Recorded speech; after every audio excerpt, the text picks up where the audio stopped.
Extended Read 2. Remember to annotate as you read. Hercules' Quest. An excerpt from The Three Golden Apples by Nathaniel Hawthorne. The myths of ancient Greece and Rome are stories of powerful gods and goddesses, courageous human heroes, and monster-like creatures. All of these characters play a part in dramatic journeys and adventures. The hero in the following passage is one of the most important figures in Greek and Roman mythology.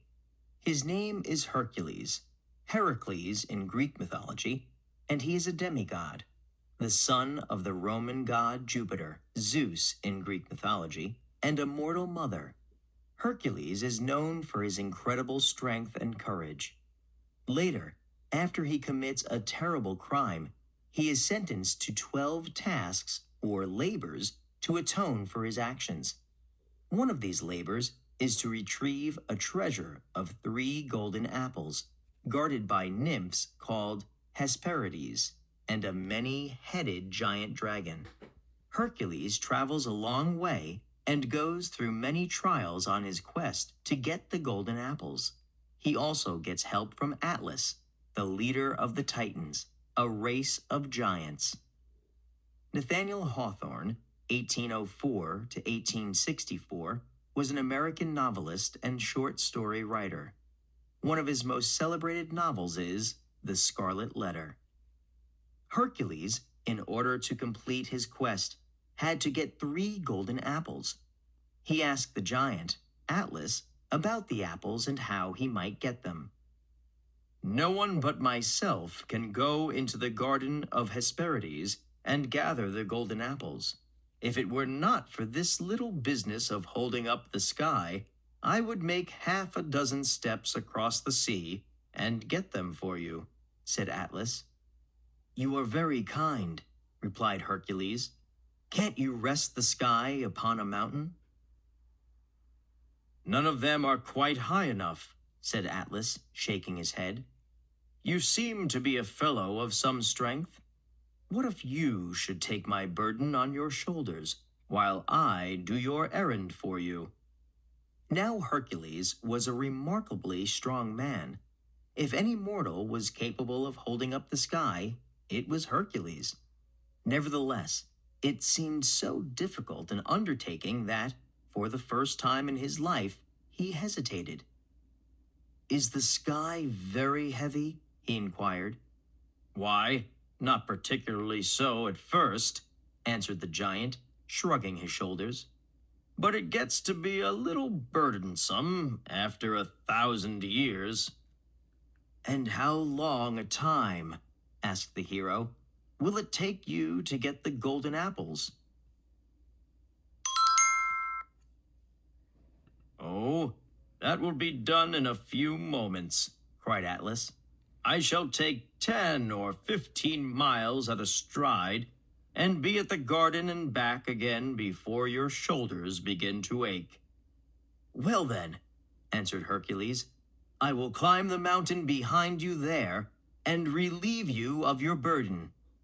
So, without more words, the sky was shifted from the shoulders of Atlas and placed upon those of Hercules. When this was safely accomplished, the first thing that the giant did was to stretch himself. Next, he slowly lifted one of his feet out of the forest that had grown up around it, and then the other. Then, all at once, he began to caper and leap and dance for joy at his freedom. When his joy had a little subsided, he stepped into the sea.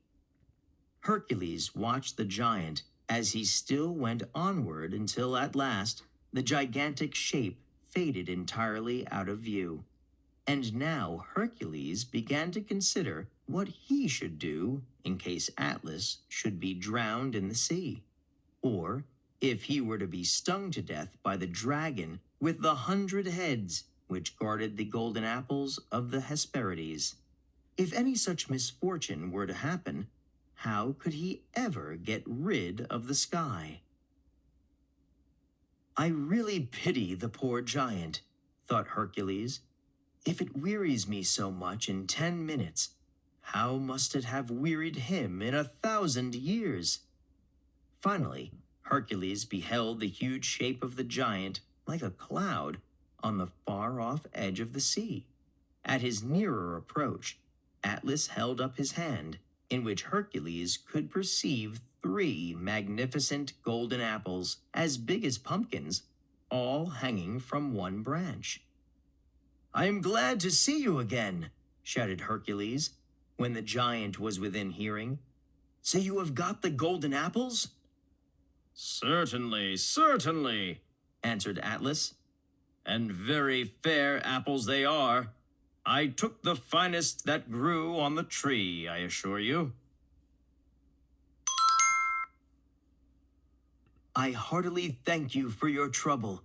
And now, as I have a long way to go, and am rather in haste, and as the king, my cousin, is anxious to receive the golden apples, will you be kind enough to take the sky off my shoulders again?"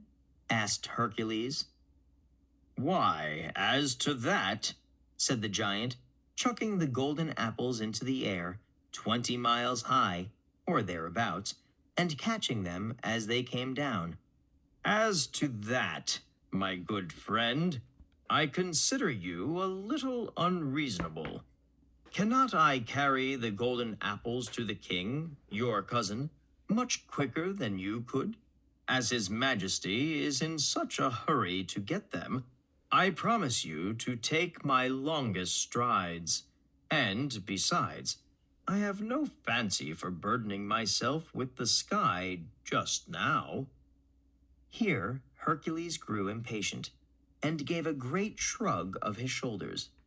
It being now twilight, you might have seen 2 or 3 stars tumble out of their places.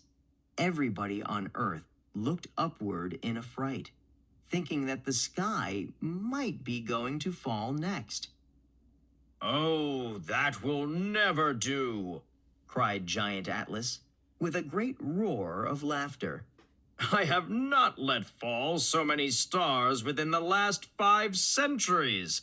By the time you have stood there as long as I did, you will begin to learn patience." "What?" shouted Hercules, very wrathfully. "Do you intend to make me bear this burden forever?" "We will see about that one of these days," answered the giant. "At all events, you ought not to complain.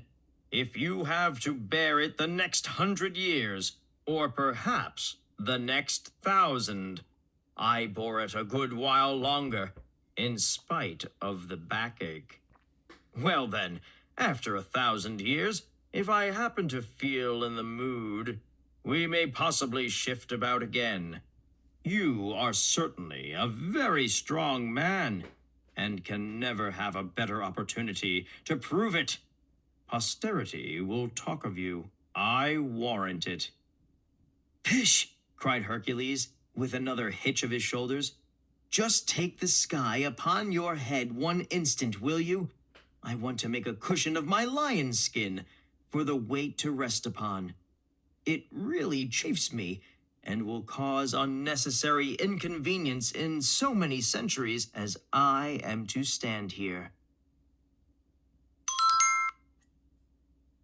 "That's no more than fair, and I'll do it," replied the giant. For Atlas had no unkind feelings toward Hercules, and was merely acting with a too selfish consideration of his own ease.